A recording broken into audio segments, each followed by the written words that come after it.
One day ಅಸ್ಟ್ರಾಲಾಜಿಕಲ್ workshop, ಒಂದು ದಿನದ ಜ್ಯೋತಿಷ ಕಾರ್ಯಾಗಾರವನ್ನು ಆಗಸ್ಟ್ 2ನೇ ತಾರೀಕು 2026ನೇ ಇಸ್ವಿ ಭಾನುವಾರ ನ್ಯಾಷನಲ್ ಕಾಲೇಜ್ ಜಯನಗರ ಬೆಳಗ್ಗೆ 9:30ಯಿಂದ ಸಾಯಂಕಾಲ 4:15 ಅಂತ ಅಂದ್ಕೊಂಡಿದ್ದೀವಿ.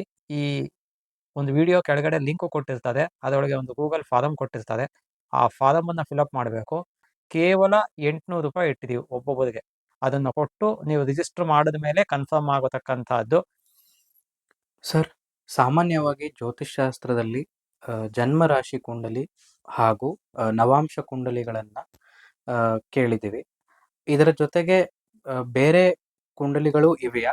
ಇದ್ರೆ ಎಷ್ಟಿವೆ? ಹಾಗೆ ಆ ಕುಂಡಲಿಗಳಿಂದ ಯಾವ ಫಲವನ್ನ ನಾವು ತಿಳ್ಕೋಬಹುದು ಅನ್ನೋದನ್ನ ದಯವಿಟ್ಟು ತಿಳಿಸ್ಕೊಡಿ ಸರ್. ಶ್ರೀ ಗುರುಭ್ಯೋ ನಮಃ. ಗುರುರ್ಬ್ರಹ್ಮ ಗುರುರ್ವಿಷ್ಣು ಗುರುರ್ದೇವೋ ಮಹೇಶ್ವರಃ, ಗುರುಃ ಸಾಕ್ಷಾತ್ ಪರಂ ಬ್ರಹ್ಮ ತಸ್ಮೈ ಶ್ರೀ ಗುರವೇ ನಮಃ. ಸರ್ವೇಭ್ಯೋ ಋಷಿಭ್ಯೋ ನಮಃ, ಸರ್ವೇಭ್ಯೋ ಶಾಸ್ತ್ರ ಪ್ರವರ್ತಕೇಭ್ಯೋ ನಮಃ. ಬಂಧು ಮಿತ್ರರೇ,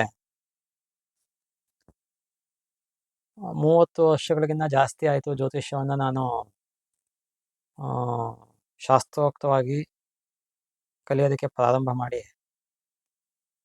ಆವಾಗಿಂದನೂ ಒಂದಷ್ಟು ಓದಿ ರಿಸರ್ಚ್ ಮಾಡ್ಕೊಂಡು ಬರ್ತಾ ಇರಬೇಕಾದ್ರೆ ನನಗೂ ಈ ಪ್ರಶ್ನೆ ಇತ್ತು. ನಾವು ಸಾಮಾನ್ಯವಾಗಿ ಜನ್ಮರಾಶಿ ಕುಂಡಿ ಮತ್ತು ನವಾಂಶ ಕುಂಡಿ ಅಂತ ಬರೀತೀವಿ, ಎರಡೇನ ಕುಂಡ್ಲಿ ಇರೋದು ಅಂತ. ಆಮೇಲೆ ನಾನು ಪಾಠ ಕಲಿತಾ ಇದ್ದಾಗ 6 ಕುಂಡ್ಲಿಗಳನ್ನು ಹೇಳ್ಕೊಟ್ಟಿದ್ದು: ರಾಶಿ, ಹೋದ, ದ್ರೇಕಾಣ, ನವಾಂಶ, ದ್ವಾದಶಾಂಶ, ತ್ರಿಂಶಾಂಶ ಅಂತ. ಅದಲ್ಲದೆ ಇನ್ನು ಕುಂಡ್ಲಿಗಳಿದೆ ಅನ್ನೋದನ್ನು ಕಲ್ತಿದ್ದೆ ನಾನು. ಸೊ ಕೈ ಬರವಣಿಗೆಯಲ್ಲೇನೆ ಸುಮಾರು ಒಂದು 8-10 ಕುಂಡ್ಲಿ ತನಕ ಬರೆಯೋದನ್ನು ಕಲ್ತಿದ್ದೆ ನಾನು.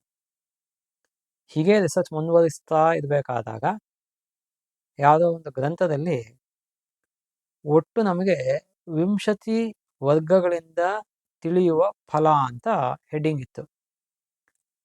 ಅಂದರೆ 20 ಕುಂಡಲಿಗಳಿಂದ ನಾವು ಏನು ಫಲವನ್ನು ತಿಳಿಬೋದು ಅಂತ. ನನಗೂ ಆಶ್ಚರ್ಯ ಆಯಿತು. ಆಮೇಲೆ ಡೀಟೇಲ್ ಆಗಿ ನೋಡೋಕ್ಕೆ ಶುರು ಮಾಡಿದೆ. ನೋಡಿದ್ಮೇಲೆ ಗೊತ್ತಾಯಿತು, ಜ್ಯೋತಿಷ್ ಶಾಸ್ತ್ರದಲ್ಲಿ ಒಟ್ಟು 20 ಕುಂಡಲಿಗಳಿವೆ. ಇದು ಸಾಮಾನ್ಯವಾಗಿ ಜ್ಯೋತಿಷಿಗಳಿಗೇ ಗೊತ್ತಿರೋದಿಲ್ಲ. ಸಾಮಾನ್ಯವಾಗಿ ತಿಳ್ಕೊಂಡಿರೋಂಥದ್ದು ಯಾವುದೋ ಇರ್ಬೋದು, 1000ಕ್ಕೋ 10,000ಕ್ಕೋ ಲಕ್ಷಕ್ಕೋ ಒಬ್ಬರು ಇರ್ಬೋದೇನೋ ಬಹುಶಃ. ಅದರ ಫಲನೂ ಏನು ಅಂತಲೂ ತಿಳ್ಕೊಂಡಿರ್ತಕ್ಕಂಥದ್ದು, ಎಲ್ಲಾನು ಸೇರಿಸ್ನ ಹೇಳ್ತಾ ಇರ್ತಕ್ಕಂಥದ್ದು. ಇನ್ನು ಜ್ಯೋತಿಷ್ಯ ಹೊಸದಾಗಿ ಕಲಿತಾ ಇರ್ತಕ್ಕಂಥವ್ರಿಗೆ ಇದು ಅತ್ಯಂತ ಸೂಕ್ತವಾದಂತಹ ಒಂದು ವಿಡಿಯೋ ಆಗಿರುತ್ತೆ. ಯಾಕೆ ಅಂದರೆ, ಸಾಮಾನ್ಯ ನೀವು ಯಾವುದೇ ಜಾತಕ ತೆಗೆದು ನೋಡಿದ್ರು ಜನ್ಮರಾಶಿ ಕುಂಡ್ಲಿ, ನವಾಂಶ ಕುಂಡ್ಲಿ ಎರಡೇ ಇರುತ್ತೆ. ಆದರೆ ನಾನು ಹೇಳ್ತಿರ್ತಕ್ಕಂಥದ್ದು ಒಟ್ಟು 20 ಕುಂಡಲಿ, 2 ಅಲ್ಲ, 3 ಅಲ್ಲ, 4 ಅಲ್ಲ, 5 ಅಲ್ಲ, 8 ಅಲ್ಲ, 10 ಅಲ್ಲ, 20 ಕುಂಡಲಿಗಳು. ಡಿಟೇಲ್ ಆಗಿ ಹೇಳ್ಕೊಂಡು ಹೋಗ್ತೀನಿ, ಕರೆಕ್ಟಾಗಿ ನೋಟ್ ಮಾಡ್ಕೊಳ್ಬೇಕಾದ್ರೆ. ಬರ್ಕೊಳ್ಳೂಬೋದು, ಅಷ್ಟು ನಿಧಾನವಾಗಿ ನಾನು ಹೇಳ್ಕೊಂಡು ಹೋಗ್ತೀನಿ. ಮೊದಲನೇದು ನಮಗೆ ಜನ್ಮ ರಾಶಿ ಕುಂಡಲಿ ಅಥವಾ ಜನ್ಮ ಲಗ್ನ ಕುಂಡಲಿ ಅಂತ ಕರಿತೀವಿ. ಮೊದಲನೇದು ಜನ್ಮ ರಾಶಿ ಕುಂಡಲಿ ಅಥವಾ ಜನ್ಮ ಲಗ್ನ ಕುಂಡಲಿ. ಇದರಿಂದ ಏನು ಫಲ ತಿಳ್ಕೊಬೋದು ನಾವು ಅಂದರೆ, ಸಾಮಾನ್ಯ ಫಲ ಅಂತ ತಗೊಂಡಿದೆ. ಈ ಮೆಡಿಕಲ್ ಓದಿದಾಗ ಡಾಕ್ಟರ್ಗಳು ಜನರಲ್ ಮೆಡಿಸನ್, ಜನರಲ್ ಫಿಸಿಷಿಯನ್ ಅಂತ ಹೇಳ್ತಾರಲ್ಲ, ಆ ಥರ. ಆಪ್ಥಾಲ್ಮಾಲಜಿಸ್ಟ್ ಬೇರೆ, ಇನ್ನೂ ಬೇರೆ ಬೇರೆ ಎಲ್ಲನೂ ಇರ್ತಾರಲ್ಲ, ENT ಸ್ಪೆಷಲಿಸ್ಟ್ ಬೇರೆ, ಸ್ಕಿನ್ ಸ್ಪೆಷಲಿಸ್ಟ್, ಡೆರ್ಮಟಾಲಜಿಸ್ಟ್ ಬೇರೆ, ಸೈಕಿಯಾಟ್ರಿಸ್ಟ್ ಬೇರೆ. ಈ ಥರ ಎಲ್ಲ ಹೇಗೆ ಸಪ್ರೇಟ್ ಬ್ರಾಂಚಸ್ ಇರುತ್ತೆ, ಅದೇ ತಾನೇ ಜ್ಯೋತಿಷದಲ್ಲೂ ಇದೆಲ್ಲ ಸಪ್ರೇಟ್ ಬ್ರಾಂಚಸ್ಸು. ಜನರಲ್ ಫಿಸಿಷಿಯನ್ ಅಂತ ನಾವೇನು ಹೇಳ್ತೀವಿ ಡಾಕ್ಟರ್ಗಳೇ, ಆ ಥರ ಇಲ್ಲಿ ಜನರಲ್ ಸಾಮಾನ್ಯ ಫಲ ಅನ್ನತಕ್ಕಂಥದ್ದು ಜನ್ಮ ಲಗ್ನ ಕುಂಡಲಿ ಅಥವಾ ಜನ್ಮ ರಾಶಿ ಕುಂಡಲಿ, ಮೊದಲನೇ ಕುಂಡಲಿ. ಎರಡನೇ ಕುಂಡಲಿ ಹೋದಾ ಕುಂಡಲಿ. ಈ ಹೋದಾ ಕುಂಡಲಿಯಿಂದ ಐಶ್ವರ್ಯವನ್ನು ತಿಳ್ಕೊಬೋದು ನಾವು. ಒಬ್ಬ ಮನುಷ್ಯ ಎಷ್ಟು ಐಶ್ವರ್ಯ, ಹಣ ಸಂಪಾದನೆ ಮಾಡ್ತಾನೆ ಅನ್ನೋದನ್ನ ತಿಳ್ಕೊಬೋದು. ದ್ರೇಕಾಣ ಕುಂಡಲಿಯಿಂದ ಸಹೋದರ ಸಹೋದರಿಯರು, ಅಂದರೆ ಅಣ್ಣ ತಮ್ಮಂದು ಅಕ್ಕ ತಂಗಿಯರ ಬಗ್ಗೆ ತಿಳ್ಕೊಬೇಕು ಅಂದರೆ ದ್ರೇಕಾಣ ಕುಂಡಲಿ. ಅದೇ ರೀತಿಯಲ್ಲಿ ಚತುರ್ಥಾಂಶದಿಂದ ಸ್ಥಿರಾಸ್ತಿ, ಸ್ಥಿರ ಸ್ವತ್ತು, ಅದೃಷ್ಟ, ನಿಧಿ, ಈ ಥರದ್ದೆಲ್ಲ ತಿಳ್ಕೊಬೋದು. ಚತುರ್ಥಾಂಶ ಅದು ಒಂದು ಕುಂಡಲಿ. ಅದು ಅಲ್ಲಿ ಸ್ಥಿರಾಸ್ತಿ ಎಷ್ಟು ಮಾಡ್ತಾನೆ ಅನ್ನೋದು, ಮತ್ತೆ ಅದೃಷ್ಟ ನನಗಿದೆಯಾ ಇಲ್ವಾ, ನಿಧಿ ಏನಾದ್ರು ಸಿಗತ್ತೆ, ನನಗೆ ಏನಾದ್ರು ಭೂಮಿ ಏನಾದ್ರು ಅಗಿಬೇಕಾದ್ರೆ ಈ ಥರದ್ದೆಲ್ಲಾನು ಗೊತ್ತಾಗತ್ತೆ. ಅದು ಒಂದು ಜನರಲ್ ಕುಂಡಲಿ ಅಂತ ನಾನು ಫಸ್ಟ್ ಏನು ಹೇಳಿದೆ, ಅಲ್ಲಿ ಇಷ್ಟೂನು ತಿಳ್ಕೊಳ್ತಾ ಹೋಗ್ಬೋದು. ಬಟ್ ಬಹಳ ಸೂಕ್ಷ್ಮವಾಗಿ ತಿಳ್ಕೊಬೇಕು ಅಂದ್ರೆ ಇದಕ್ಕೆ ಬರಬೇಕು ಅಂತ ಅರ್ಥ. ಲಗ್ನದಿಂದ 4ನೇ ಮನೆ ನಿಧಿ ಸ್ಥಾನ. 4ನೇ ಮನೆ ಅಧಿಪತಿ ಬಹಳ ಸ್ಟ್ರಾಂಗ್ ಆಗಿತ್ತು ಅಂದ್ರೆ ನಿಧಿ ಹಳೆ ಕಾಲದಲ್ಲಿ ನಿಧಿ ಅಂತ ಹೇಳೋದು, ಇವಾಗ ರೋಡಲ್ಲಿ ಹೋಗ್ತಾ ಎಷ್ಟೋ ಜನಕ್ಕೆ ದುಡ್ಡು ಸಿಗತ್ತೆ, ಬಂಗಾರ ಸಿಗತ್ತೆ, ಬೆಳ್ಳಿ ಬಂಗಾರ ಸಿಕ್ಕಿದ್ರೆ ಮತ್ತೆ ದಯವಿಟ್ಟು ತಗೋಬೇಡಿ. ಬಂಗಾರ ಸಿಕ್ಕಿದ್ರೆ ಯಾವತ್ತೂ ತಗೋಬೇಡಿ. ತಗೊಂಡ್ರೆ ಅಕಸ್ಮಾತ್ ಕರಗಿಸ್ಬಿಟ್ಟು ಬಡಬಗ್ಗರಿಗೆ ಹಂಚ್ಬಿಡಿ ಅಷ್ಟೇ. ನೀವು ಇಟ್ಕೊಂಡ್ರೆ ಬಹಳ ಅನರ್ಥ ಆಗತ್ತೆ. ಹಾಗಾಗಿ ಚತುರ್ಥಾಂಶದಿಂದ ಇದಿಷ್ಟು ಸ್ಥಿರಾಸ್ತಿ, ಅದೃಷ್ಟ, ನಿಧಿ ಈ ಥರದ್ದೆಲ್ಲ ಸಿಗತ್ತೆ. ಪಂಚಮಾಂಶದಿಂದ ಆಧ್ಯಾತ್ಮಿಕ, ಧಾರ್ಮಿಕ ಇದೆಲ್ಲ ವಿಚಾರಗಳು, ಮಾನಸಿಕ, ಭೌತಿಕ ಇದನ್ನು ತಗೊಂಡಿದ್ದಾರೆ. ಅದೇ ಮುಖ್ಯವಾಗಿ ಆಧ್ಯಾತ್ಮಿಕ, ಧಾರ್ಮಿಕ ವಿಚಾರಗಳನ್ನ ಪಂಚಮಾಂಶದಿಂದ ತಿಳ್ಕೊಬೇಕು ನಾವು. ಷಷ್ಠಾಂಶದಿಂದ ಯಾವುದೇ ಜಾತಕದ ಆರೋಗ್ಯ, ಅನಾರೋಗ್ಯಗಳು ಇದನ್ನು ತಿಳ್ಕೊಳ್ಳುವಂತಹದ್ದು. ಸಪ್ತಮಾಂಶದಿಂದ ಸಂತಾನವನ್ನು ತಿಳ್ಕೊಳ್ತಕ್ಕಂಥದ್ದು. ಸಪ್ತಮಾಂಶದಿಂದ ಸಂತಾನವನ್ನ ಅಂದ್ರೆ ಮಕ್ಕಳು ಎಷ್ಟಾಗತ್ತೆ, ಏನು, ಗಂಡು ಮಕ್ಕಳ, ಹೆಣ್ಮಕ್ಳ, ಈ ಸಂತಾನದ ವಿಚಾರ ಬಂದಾಗ ಮಾತ್ರ ಗಂಡು ಹೆಣ್ಣು ಅಂದ್ರೆ ಪತಿ ಪತ್ನಿ ಇಬ್ಬರ ಜಾತಕವನ್ನು ಕೂಲಂಕಷವಾಗಿ ನೋಡಿ ಹೇಳ್ಬೇಕು. ತುಂಬಾ ಜನ ಏನ್ ಮಾಡ್ತಾರೆ ಅಂದ್ರೆ ಒಂದೇ ಜಾತಕ ನೋಡ್ಬಿಟ್ಟು ಸಂತಾನದ ಫಲ ಹೇಳ್ತಾರೆ ಜ್ಯೋತಿಷಿಗಳು. ತಪ್ಪದು. ಸಂತಾನದ ಫಲವನ್ನು ಹೇಳ್ಬೇಕಾಗ ಮಾತ್ರ ಎರಡೂ ಜಾತಕಗಳನ್ನ ಕೂಲಂಕಷವಾಗಿ, ಸರಿಯಾಗಿ, ಆಳವಾಗಿ ಪರಿಶೀಲಿಸಿ ಹೇಳ್ತಕ್ಕಂಥದ್ದು. ಯಾಕಂದ್ರೆ ಇಬ್ಬರಿಂದ ಉಂಟಾಗ್ತಕ್ಕಂಥದ್ದು ಸಂತಾನ ಅನ್ನೋದು, ಯಾರು ಒಬ್ಬರಿಂದ ಅಲ್ಲ ಅದು. ಅಷ್ಟಮಾಂಶದಿಂದ ಆಯುರ್ದಾಯ. ಆಯುರ್ದಾಯ ಅಂದ್ರೆ ಎಷ್ಟು ವರ್ಷ ಬದುಕ್ತಾನೆ ಇವನು ಅನ್ನೋದು. ಈ ಆಯಸ್ಸಿನ ಕ್ಯಾಲ್ಕುಲೇಷನ್ ಬಹಳ ದೊಡ್ಡ ಕ್ಯಾಲ್ಕುಲೇಷನ್ ಜ್ಯೋತಿಷದಲ್ಲಿ. ಯಾಕೆಂದ್ರೆ ಒಂದೊಂದು ಗ್ರಹಕ್ಕೂ ಸ್ಫುಟ ಮಾಡಬೇಕು, ಮತ್ತೆ ಲಗ್ನ ಸ್ಫುಟ ಮಾಡಬೇಕು. ಒಂದೊಂದು ಸ್ಫುಟದ ಒಂದೊಂದು ಪೇಜ್ಗಿನ್ನ ಜಾಸ್ತಿ ಕ್ಯಾಲ್ಕುಲೇಷನ್ ಇದೆ. 1.5-2 ಪೇಜ್ ಅಷ್ಟು ಕ್ಯಾಲ್ಕುಲೇಷನ್. ಅದು ಲಗ್ನ ಸ್ಫುಟದ ಕ್ಯಾಲ್ಕುಲೇಷನ್ ಎಲ್ಲ ಸೇರಿದ್ರೆ ಒಂದು 10-15 ಪೇಜ್ ಬರೀ ಕ್ಯಾಲ್ಕುಲೇಷನ್ನೇ ಆಗುತ್ತೆ. ಅದೆಲ್ಲದನ್ನು ಕೂಡ ಹಾಕೊಂಡು ಒಂದ್ ಕಡೆ ಆಮೇಲೆ ಮುಂದಿನ ಪ್ರೊಸೀಜರ್ನ ಮಾಡ್ತಾ ಹೋಗ್ಬೇಕು. ಸೊ ತುಂಬಾ ಜನ ಕೇಳ್ಬಿಡ್ತಾರೆ, ನನಗೆ ಆಯಸ್ಸು ಎಷ್ಟಿದೆ. ಎಲ್ಲದಕ್ಕಿಂತ ಮೋಸ್ಟ್ ಇಂಪಾರ್ಟೆಂಟ್ ತಿಳ್ಕೊಳ್ಳಿ, ಜ್ಯೋತಿಷಿಗಳಿಗೂ ನಾ ಹೇಳ್ತಾ ಇದ್ದೀನಿ, ಆಯಸ್ಸನ್ನ ಯಾವತ್ತೂ ಕೂಡ ಹೇಳಬಾರ್ದು ಅಂತ ಜ್ಯೋತಿಷ್ ಶಾಸ್ತ್ರದಲ್ಲಿ ಹೇಳುತ್ತೆ. ಆಯಸ್ಸನ್ನ ಕೇಳಲೂಬಾರ್ದು ಪೃಚ್ಛಕ, ಹೇಳೋನು ಹೇಳಲೂಬಾರ್ದು ಅಂತ ಹೇಳುತ್ತೆ. ಹಾಗಾಗಿ ಕೇಳೋದು ಕೂಡ ಯಾವತ್ತೂ ಕೂಡ ನೀವು ಆಯಸ್ಸಿನ ಬಗ್ಗೆ ಕೇಳಕ್ ಹೋಗ್ಬೇಡಿ. ಯಾಕೆಂದ್ರೆ ಕೆಲವು ಸತಿ ಹೇಳಬಾರ್ದು ಅಂತಿದ್ವು ಕೂಡ, ಕೆಲವು ಸತಿ ನಾವು ಯಾವುದೋ ಮೂಡಲ್ಲಿದ್ದಾಗ ಕೆಲವು ಸತಿ ಮೇಲ್ನೋಟಕ್ಕೆ, ಇವಾಗ ಮೊದಲನೇ ಕುಂಡ್ಲಿ, ಜನರಲ್ ಕುಂಡ್ಲಿ ಹೇಳಿದ್ವಲ್ಲ, ಜನ್ಮ ಲಗ್ನ ಅಥವಾ ಜನ್ಮ ರಾಶಿ ಕುಂಡ್ಲಿ ಅಂತ, ಅಲ್ಲೇ ನಾವು ಅಷ್ಟಮ ಸ್ಥಾನ, ತೃತೀಯ ಸ್ಥಾನ, ಲಗ್ನ ಸ್ಥಾನ, ಶನಿ, ಲಗ್ನಾಧಿಪತಿ ಇದನ್ನೆಲ್ಲ ನೋಡಿದಾಗ, ತೃತೀಯಾಧಿಪತಿ, ಅಷ್ಟಮಾಧಿಪತಿ ಇದನ್ನೆಲ್ಲ ನೋಡಿದಾಗ, ಒಂದು ದಶಾಭಕ್ತಿನ ರಫ್ ಕ್ಯಾಲ್ಕುಲೇಷನ್ ಮಾಡಿದಾಗ ಇಂಥ ಟೈಮಲ್ಲಿ ಹೋಗ್ತಾನೆ ಅನ್ನೋದು ಗೊತ್ತಾಗತ್ತೆ. ಹೇಳಬಾರ್ದು ಅದನ್ನ. ಪದೇ ಪದೇ ಕೆಲವರು ಒತ್ತಿ ಒತ್ತಿ ಕೇಳ್ತಾರೆ. ಕೇಳೋದು ಒಳ್ಳೇದಲ್ಲ, ಹೇಳೋದು ಒಳ್ಳೇದಲ್ಲ. ಆಯಸ್ಸು ಒಂದನ್ನು ಮಾತ್ರ ದಯವಿಟ್ಟು ಯಾವುದು ಕೇಳಬೇಡಿ. ಅದಕ್ಕೆ ಕರೆಕ್ಟಾಗಿ ನಿಖರವಾಗಿ ಹೇಳಬೇಕು ಅಂದ್ರೆ ಪೇಜಸ್ ಟುಗೆದರ್ ಕ್ಯಾಲ್ಕುಲೇಷನ್ ಇದೆ. ಇನ್ನು ನವಾಂಶದಿಂದ, ನವಾಂಶ ಅನ್ನೋದು ಸಾಮಾನ್ಯ ನಿಮಗೆ ಗೊತ್ತಿರುತ್ತೆ. ಯಾಕೆಂದ್ರೆ ಯಾವುದೇ ಜಾತಕದಲ್ಲಿ ಜನ್ಮ ರಾಶಿ ಕುಂಡ್ಲಿ ಬಿಟ್ರೆ ನವಾಂಶ ಕುಂಡ್ಲಿ ಮಾತ್ರನೇ ಇರೋದು. ನವಾಂಶ ಯಾತಕ್ಕೆ ಅಂದ್ರೆ ವಿವಾಹಕ್ಕೆ. ಗಂಡಿನ ಜಾತಕ ಆಯ್ತು ಅಂದ್ರೆ ಹೆಂಡತಿ ಎಂತವಳು ಸಿಗ್ತಾಳೆ, ಏನು, ಹೇಗೆ ಅನ್ನೋದೆಲ್ಲ ತಿಳಿಸುತ್ತೆ. ಹೆಣ್ಣಿನ ಜಾತಕ ಆದ್ರೆ ಗಂಡ ಎಂತವನು ಸಿಗ್ತಾನೆ, ಏನು ಅನ್ನೋದನ್ನೆಲ್ಲ ನವಾಂಶದಿಂದ ತಿಳ್ಕೊಳ್ತಕ್ಕಂಥದ್ದು. ಅದೇ ತಾನೇ ದಶಮಾಂಶದಿಂದ ಉದ್ಯೋಗ, ಉದ್ಯೋಗದಲ್ಲಿ ಅವನಿಗೆ ಪ್ರಮೋಷನ್ಸ್, ಬಡ್ತಿ ಉಂಟಾಗತ್ತಾ ಇಲ್ವಾ, ಅದೆಲ್ಲನೂ ಕೂಡ ನಮಗೆ ಗೊತ್ತಾಗ್ತಕ್ಕಂಥದ್ದು. ಮತ್ತೆ ಯಾವ ತರ ಉನ್ನತ ಪದವಿನ ಪಡಿತಾನೋ ಇಲ್ವಾ, ಇದೆಲ್ಲವೂ ಕೂಡ ಉದ್ಯೋಗಕ್ಕೆ ಸಂಬಂಧಪಟ್ಟ ಸಂಪೂರ್ಣ ಮಾಹಿತಿ ನಮಗೆ ಈ ಒಂದು ದಶಮಾಂಶದಿಂದ ಗೊತ್ತಾಗುತ್ತೆ. ಏಕಾದಶಾಂಶದಿಂದ ಲಾಭ ಮತ್ತೆ ನಷ್ಟಗಳು ಏನಾಗುತ್ತೆ ಜಾತಕಕ್ಕೆ ಅನ್ನೋದು ಗೊತ್ತಾಗತ್ತೆ. ಅದೇ ರೀತಿಯಲ್ಲಿ ದ್ವಾದಶಾಂಶದಿಂದ ತಂದೆ ಮತ್ತೆ ತಾಯಿಯ ವಿಚಾರ ಗೊತ್ತಾಗತ್ತೆ. ದ್ವಾದಶಾಂಶದಿಂದ ತಂದೆ, ಇದನ್ನ ಜನರಲ್ ಕುಂಡ್ಲಿನಲ್ಲಿ ನಾವು ನೋಡ್ಬೇಕು ಅಂದ್ರೆ ಪಿತೃಸ್ಥಾನ ಅನ್ನೋದು ದಕ್ಷಿಣ ದೇಶದವರಿಗೆ, ದಕ್ಷಿಣ ಭಾರತದವರಿಗೆ 9ನೇ ಸ್ಥಾನ, ಉತ್ತರ ಭಾರತದಲ್ಲಿ 10ನೇ ಸ್ಥಾನ ನೋಡ್ತಾರೆ. ಯಾಕೆಂದ್ರೆ ನನಗೆ ನಾರ್ತ್ ಇಂಡಿಯಾದು ಸ್ವಲ್ಪ ಲಿಂಕ್ ಇದೆ ಚೆನ್ನಾಗಿ, ಆದ್ರಿಂದ ಹೇಳ್ತಾ ಇರ್ತೇನೆ ಅವಾಗವಾಗ. ನಾರ್ತ್ ಇಂಡಿಯಾದಲ್ಲಿ 10ನೇ ಸ್ಥಾನವನ್ನ, ಯಾಕೆಂದ್ರೆ ಅವ್ರದ್ದು ಏನ್ ಲೆಕ್ಕಾಚಾರ ಅಂದ್ರೆ ಮಾತೃಸ್ಥಾನ, ತಾಯಿಯ ಸ್ಥಾನ ಬಂದು 4ನೇ ಸ್ಥಾನ, ಅದರಿಂದ ಸಪ್ತಮ ಸ್ಥಾನ, 4ಕ್ಕೆ ಸಪ್ತಮ ಅಂದ್ರೆ 10ನೇದಾಗತ್ತೆ ಅಂತ ಅವ್ರ ಲೆಕ್ಕಾಚಾರ. ಬಟ್ ಶಾಸ್ತ್ರ ಗ್ರಂಥಗಳಲ್ಲಿ, ನಮ್ಮಲ್ಲಿ ಸುಮಾರು ಗ್ರಂಥಗಳಲ್ಲಿ 9ನೇ ಸ್ಥಾನ ಪಿತೃಸ್ಥಾನ ಅಂತ ಹೇಳಿದೆ.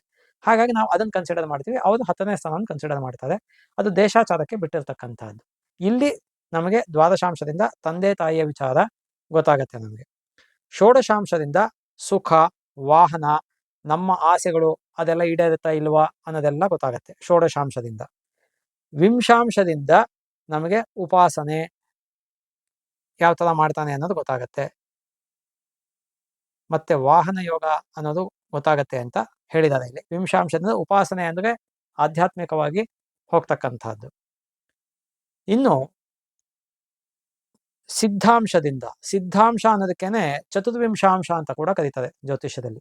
ಎರಡು ಟೆಕ್ನಿಕಲ್ ಟರ್ಮ್, ಅದು ಎರಡನ್ನು ಹೇಳ್ತಾ ಇದ್ದೀನಿ ನಿಮಗೆ. ಈ ಚತುರ್ವಿಂಶಾಂಶ ಅಥವಾ ಸಿದ್ಧಾಂಶದಿಂದ ಒಬ್ಬ ಜಾತಕನ ವಿದ್ಯಾಭ್ಯಾಸದ ಬಗ್ಗೆ ಗೊತ್ತಾಗುತ್ತೆ ನಮಗೆ. ಎಜುಕೇಶನ್ ಯಾವ ಥರ ಒಂದು ಅನ್ನೋದು ಕಂಪ್ಲೀಟ್ ಆಗಿ ಗೊತ್ತಾಗ್ತಕ್ಕಂಥದ್ದು. ಅದೇ ಥರನೇ ಭಾಂಶ ಅಂತ ಕರಿತೀವಿ, ಅದನ್ನ ನಕ್ಷತ್ರಾಂಶ ಅಂತ ಕೂಡ ಕರಿತೀವಿ ನಾವು. ಅದರಿಂದ ಒಂದು ಜಾತಕದ ಬಲಾಬಲಗಳು ಅಂತ, ಸ್ಟ್ರೆಂತ್, ಪವರ್ ಅಂತೆಲ್ಲ ಏನು ಹೇಳ್ತೀವಿ ಅದು ಗೊತ್ತಾಗತ್ತೆ. ತ್ರಿಂಶಾಂಶದಿಂದ ಸುಖ ದುಃಖಗಳು, ತ್ರಿಂಶಾಂಶದಿಂದ ಸುಖ ದುಃಖಗಳು ಜಾತಕಂದು. ಇಲ್ಲಿ ಮಾತ್ರ ವಿಶೇಷವಾಗಿ ಸ್ತ್ರೀ ಜಾತಕದಲ್ಲಿ ಸ್ತ್ರೀಯ ಗುಣ, ನಡತೆ, ಸ್ವಭಾವ ಇವೆಲ್ಲ ಗೊತ್ತಾಗತ್ತೆ ಅಂತ ಸ್ಪಷ್ಟವಾಗಿ ಹೇಳಿದೆ. ಆಕ್ಚುಯಲ್ ಆಗಿ ನಾವು ಜಾತಕವನ್ನ ಪರಿಶೀಲಿಸಬೇಕು ಕೂಲಂಕಷವಾಗಿ ಅಂದಾಗ ತ್ರಿಂಶಾಂಶವನ್ನ ಸ್ತ್ರೀ ಜಾತಕದಲ್ಲಿ ನೋಡ್ಬೇಕು ಅಂತ ಹೇಳುತ್ತೆ. ಬಹಳ ಹಳೆ, 32 ವರ್ಷದ ಕೆಳಗೆ ನಾನು ಜ್ಯೋತಿಷ್ಯ ಕಲ್ತಿದ್ದು, ಮುಹೂರ್ತ ಭಾಗ ಕಲ್ತು ನಾನು 42 ವರ್ಷ ಆಯಿತು. ಹಾಗಾಗಿ ಅವಾಗಿಂದ ನಾನು ಪಾಠ ಕಲ್ತಿರೋದು, ಹೇಳ್ಕೊಂಬಂದಿರೋದೆಲ್ಲ ಯಾವ ಥರ ಅಂದರೆ ತ್ರಿಂಶಾಂಶದಿಂದ ಸ್ತ್ರೀಯ ಸ್ವಭಾವ, ಗುಣ, ನಡತೆ ಈ ಥರದ್ದೆಲ್ಲ ಗೊತ್ತಾಗತ್ತೆ ಅಂತ. ಅದಕ್ಕೆ ನಮಗೆ ದೇವಗಣ, ಮನುಷ್ಯಗಣ, ರಾಕ್ಷಸಗಣ ಇವೆಲ್ಲ, ಯೋನಿಕೂಟ ಇವೆಲ್ಲ ಗೊತ್ತಾಗತ್ತೆ. ಇವುಗಳ ಒಂದು ಛಾಯೆ ಆ ಜಾತಕದ ಮೇಲೆ ಬಿದ್ದಿರುತ್ತೆ. ದೇವಗಣ ಆಗಿತ್ತು ಅಂದರೆ ಸ್ವಲ್ಪ ಸಾಫ್ಟು, ಮನುಷ್ಯಗಣ ಅಂದರೆ ಮೀಡಿಯಮು, ರಾಕ್ಷಸಗಣ ಅಂದರೆ ಸ್ವಲ್ಪ ಬೈ ನೇಚರ್ ರಫು. ಅದರೊಳಗೆ ಡಿಫರೆನ್ಸಸ್ ಇದೆ. ಹಾಗಾಗಿ ಈ ಥರದ್ದೆಲ್ಲ ಗೊತ್ತಾಗತ್ತೆ ನಮಗೆ. ಇನ್ನು ಖವೇದಾಂಶದಿಂದ ಶುಭಾಶುಭ ಪರಿಣಾಮಗಳು ಅನ್ನೋದು ಗೊತ್ತಾಗತ್ತೆ. ಒಂದು ಪ್ಲಸ್ಸು ಮೈನಸ್ಸು ಆಗ್ತಕ್ಕಂಥದ್ದು ಅನ್ನೋದು ಏನು ಅನ್ನೋದು ಖವೇದಾಂಶದಿಂದ ಗೊತ್ತಾಗತ್ತೆ.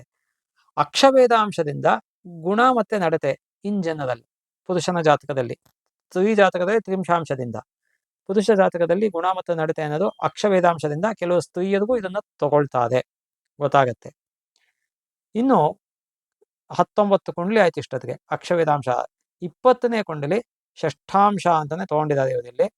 ಇಲ್ಲಿ ನಮಗೆ ಊಹಾ ರಚನೆ ಅಥವಾ ಊಹಾ ಫಲಗಳು, ಒಬ್ಬ ಮನುಷ್ಯ ಯಾವ ರೀತಿ ಚಿಂತನೆ ಮಾಡ್ತಾನೆ, ಊಹೆ ಮಾಡ್ತಾನೆ, ಅದರ ಫಲಗಳು ಏನು, ಅದು ಅವನಿಗೆ ನಡೆಯುತ್ತಾ ಇಲ್ವಾ, ಇದೆಲ್ಲವನ್ನು ಕೂಡ ತಿಳಿಸ್ತಕ್ಕಂಥದ್ದು. ಹಾಗಾಗಿ ಏನಾಗತ್ತೆ ಅಂದ್ರೆ ನಮಗೆ ಒಟ್ಟು ಜನ್ಮ ಲಗ್ನ ಅಥವಾ ಜನ್ಮ ರಾಶಿ ಕುಂಡಲಿಯಿಂದ 20 ಕುಂಡಲಿಗಳು ಇಷ್ಟು ವಿಧ ವಿಧವಾದಂತಹ ಫಲವನ್ನು ಹೇಳ್ತಕ್ಕಂಥದ್ದು. ಇದನ್ನ ನಾವು ಜ್ಯೋತಿಷ್ಯವನ್ನ ಕಲ್ತಾಗ ನಮಗೆ ಹೇಳೋದು, ಹಳೇ ಕಾಲದಲ್ಲಿ ಬಹಳ 100 ವರ್ಷಗಳ ಕೆಳಗೆಲ್ಲಾನು ಒಂದು ಜಾತಕ ಬರಿಬೇಕು ಅಂದ್ರೆ ಇಷ್ಟು ಕುಂಡಲಿಗಳನ್ನ ಒಂದು 100 ಪೇಜ್ 200 ಪೇಜ್ ಬುಕ್ಕಲ್ಲಿ ಬರಿತಾ ಇದ್ವು. ನಾನು ನೋಡಿದ್ದೀನಿ ಆ ಥರದನ್ನ, ಜಾತಕಗಳು ಬರೆದಿದ್ದನ್ನ. ನಮ್ಮ ತಂದೆಯವರ ತಂದೆ, ನಮ್ಮ ತಾತ ಬರಿತಾ ಇದ್ರು. ಯಾಕಂದ್ರೆ ನಮ್ಮ ತಾತನ ನಾನು ನೋಡಿಲ್ಲ, ಅವ್ರು ಹೋದ್ಮೇಲೆ ನಾವು ಹುಟ್ಟಿದ್ದು. ಅದೇ ನಮ್ಮ ತಾತನ ಹೆಸರು ನಂಗೆ ಇಟ್ಟಿದ್ರು, ಶ್ಯಾಮ ಅಂತ. ಹಾಗಾಗಿ ನಮ್ಮ ತಾತ ಸುಮಾರು ಕುಂಡಲಿಗಳನ್ನ ಬರಿತಾ ಇದ್ರು. ಅವ್ರಿಗಿನ್ನ ಹಿಂದೆ ಇದ್ದಂಥವ್ರು ಕೂಡ ಬರಿತಾ ಇದ್ರು.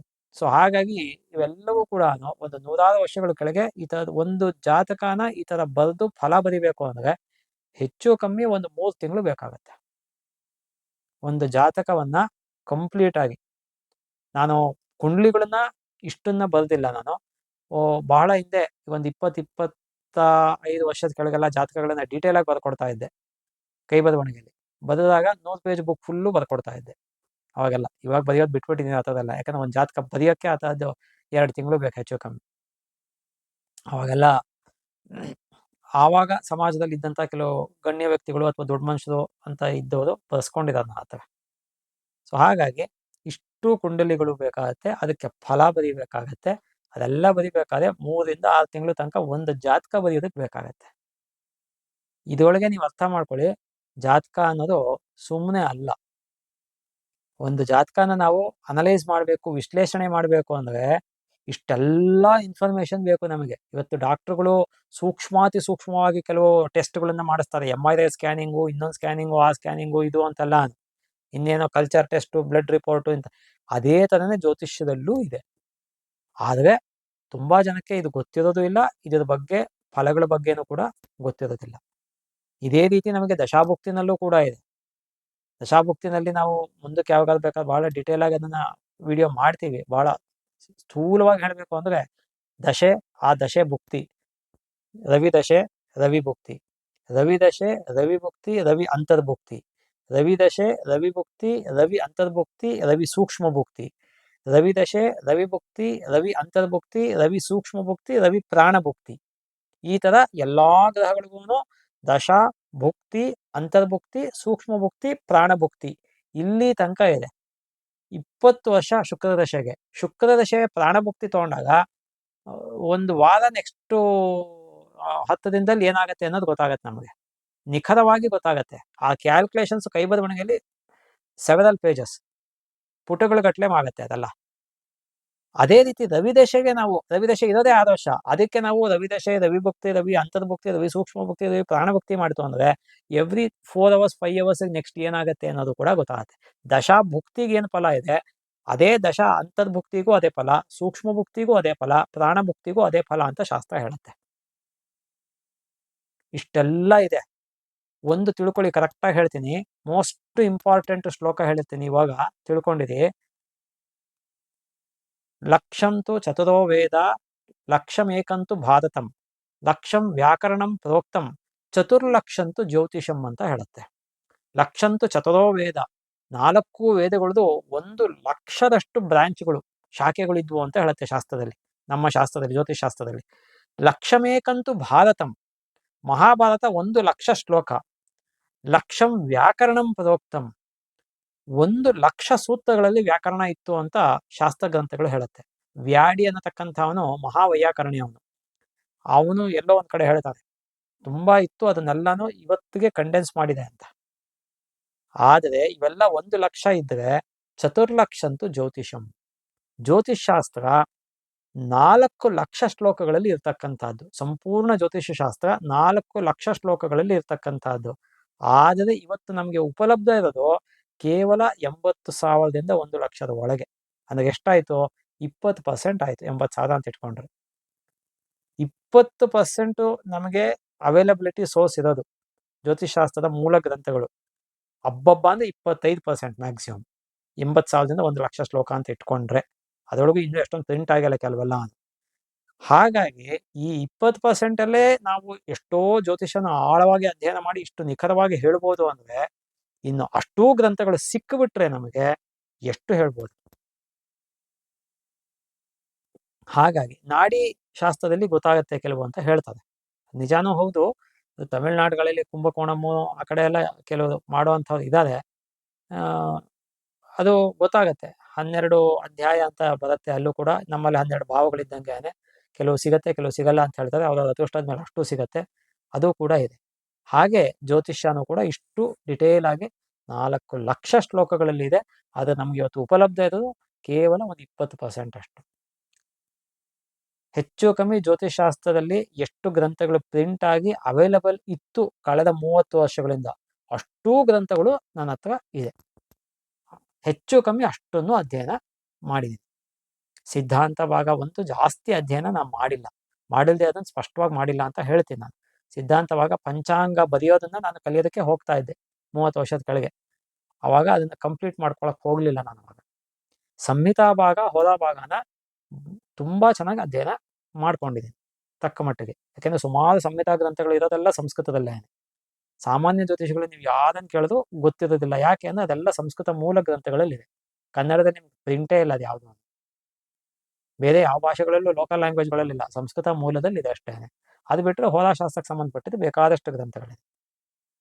ಹಾಗಾಗಿ ಇದೆಲ್ಲವೂ ಕೂಡ ನಮ್ಮ ವಾಸ್ತು ಬರೋದು ಸಂಹಿತಾ ಭಾಗದಲ್ಲೇನೆ, ವಾಸ್ತುಶಾಸ್ತ್ರ ಬರೋದು, ರತ್ನಶಾಸ್ತ್ರ ಬರೋದು ಸಂಹಿತಾ ಭಾಗದಲ್ಲೇನೆ, ಗ್ರಹ ಗ್ರಹಣ ಉಲ್ಕಾಪಾತ ಉತ್ಪಾತ ಇವೆಲ್ಲಾನು ಕೂಡ ಸಿದ್ಧಾಂತ ಸಂಹಿತಾ ಭಾಗಗಳಲ್ಲೇನೆ ಬರೋದು.